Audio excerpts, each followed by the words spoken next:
एक बार एक किसान की घड़ी कहीं खो गई। वैसे तो घड़ी कीमती नहीं थी, पर किसान उससे भावनात्मक रूप से जुड़ा हुआ था और किसी भी तरह उसे वापस पाना चाहता था। उसने खुद भी घड़ी खोजने का बहुत प्रयास किया। कभी कमरे में खोजता तो कभी बाड़े तो कभी अनाज के ढेर में, पर तमाम कोशिशों के बाद भी घड़ी नहीं मिली। उसने निश्चय किया कि वो इस काम में बच्चों की मदद लेगा और उसने आवाज लगाई, सुनो बच्चों, तुम में से जो कोई भी मेरी खोई घड़ी खोज देगा उसे मैं 100 रुपये इनाम में दूंगा। फिर क्या था, सभी बच्चे जोर शोर दे इस काम में लगा गए। वे हर जगह की खाक छानने लगे, ऊपर नीचे, बाहर, आंगन में, हर जगह। पर घंटों बीत जाने पर भी घड़ी नहीं मिली।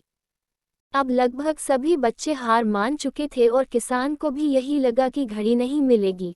तभी एक लड़का उसके पास आया और बोला, काका मुझे एक मौका और दीजिए, पर इस बार मैं ये काम अकेले ही करना चाहूंगा। किसान का क्या जा रहा था, उसे तो घड़ी चाहिए थी। उसने तुरंत हाँ कर दी।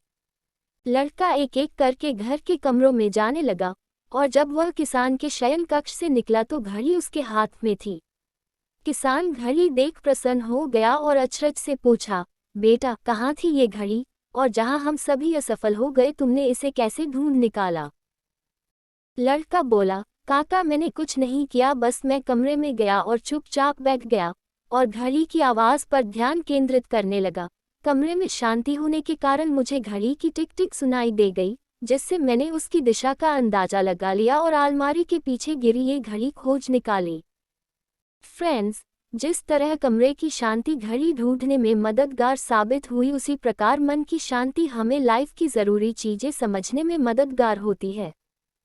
हर दिन हमें अपने लिए थोड़ा वक्त निकालना चाहिए, जिसमें हम बिल्कुल अकेले हों, जिसमें हम शांति से बैठकर खुद से बात कर सके और अपने भीतर की आवाज़ को सुन सके। तभी हम लाइफ को और अच्छे ढंग से जी पाएंगे।